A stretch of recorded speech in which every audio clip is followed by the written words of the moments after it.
How does that actually translate when you were building up your firm? How does that translate into the strategy that you deployed? When I want to know the secret sauce, you said you were giving exceptional returns while living in integrity, living in alignment, understanding it's win-win-win across the board. For a lot of people, that's ideal circumstance that they can only hope to achieve. So how does that actually translate into business strategy?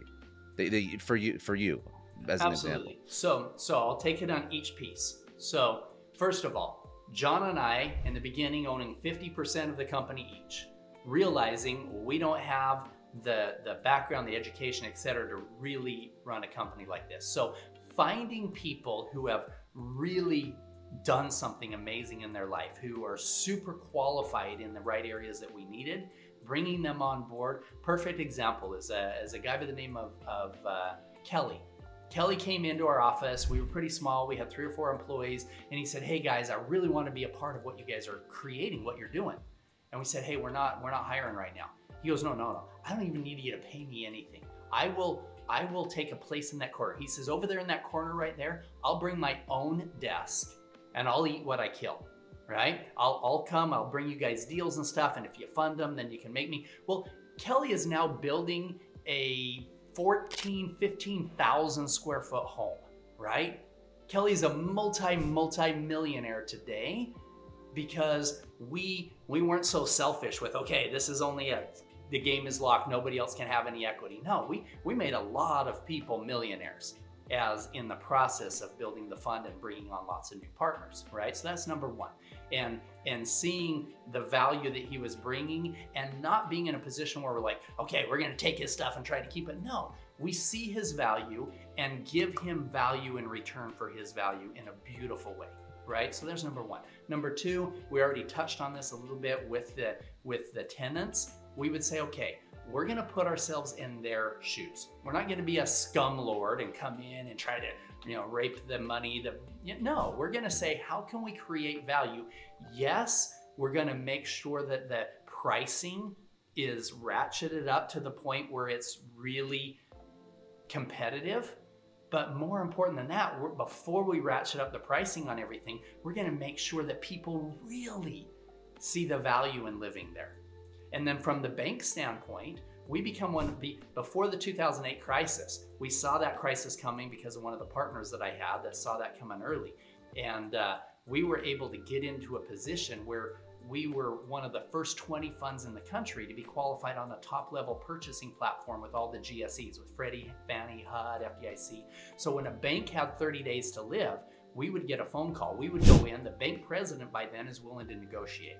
He's like, okay, 30 days from now, he's out of a job and his shareholders have a big fat zero if he doesn't get some massive liquidity. So we go in, look at their portfolio, say, okay, we're gonna take that 1,000-unit apartment complex off your hands. I know you're into it $100 million.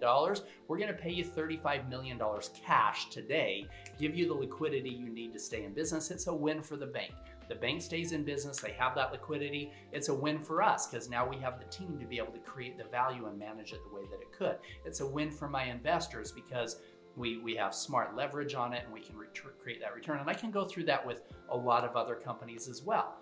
The Attacking Anxiety and Depression Company, a perfect one that I did in my early 20s, right? We had a program, an audio and a workbook program that helped people change their negative habit patterns of thought that were creating anxiety and depression in the first place. And it was a $250 program. It cost us $30 to make, but it cost us like $200 in advertising just to get a client with our infomercials. It was kind of breaking even there, but we had a valuable product for them. And then we created a personal coaching program. Now, here's the thing. On the outside, this looks like this isn't gonna work. These are people who can't even work a job because of their anxiety or depression disorders. They can't even leave their house. And I'm getting them to max out their credit card for $2,000 personal coaching program. And I can do that sleeping well at night. Why? Because I had a 100% money back guarantee. We had 97% success rate. If 12 weeks later, after lining them up with a personal coach and having them get the help that they needed, if they weren't living a normal life, if they weren't working a normal job, I would give them their $2,000 back.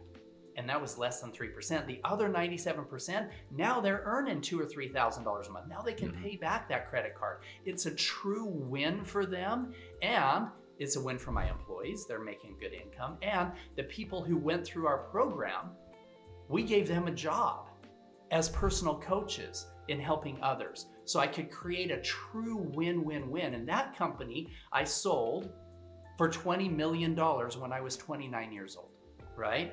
And now it was a public company with restricted stock. That's a whole different story. But it was something where we created a true win-win-win for everybody across the board without anybody having to lose, because the customers were paying $2,000 for something that was worth $20,000 in terms of their actual value in their life.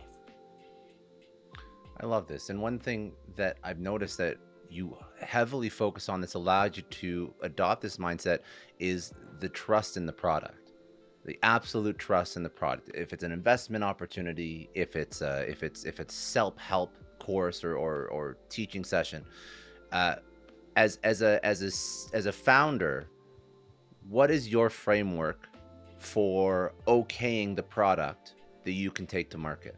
It depends on your customer and what they're looking for. And a true win-win-win has to come from that standpoint. I'll give you this example. Okay, you're up in northern Alaska and you meet a guy who has a whole bunch of furs, and you want to buy a bunch of furs, right? And you don't have cash, he only wants to trade. And you give him a Picasso painting, right? He's got a bunch of furs. They're maybe retail, they're worth $5,000, right? You give him a $20,000 Picasso painting, you've actually done him a disservice. Why? He can't do crap with that. It's going to end up in his woodshed, right? But you give him a $200 gun that he can go and shoot some more, or some traps or whatever else. Now you've created a true win-win-win. You've got $5,000 worth of furs that you can go sell, whatever else. He's got a gun that he can actually use. And so you don't have to necessarily say, okay, I'm doing a good deal because I'm giving him a $20,000 painting. No, you're not, right? So find out, and this goes back to really putting yourself in your customer's shoes, right? With the apartment complexes, who are our tenants? Do they people that play tennis? Do they need gold tile rods? No, they don't, right? They want the English as a second language. They want the bookmobile. They want Taco Tuesday. They want a safe place they can have their kids. That's a true win for them. And I can do that and spend a lot less money than putting gold towel rods in. See what I mean? And it's a true win for them. And so that's really the litmus test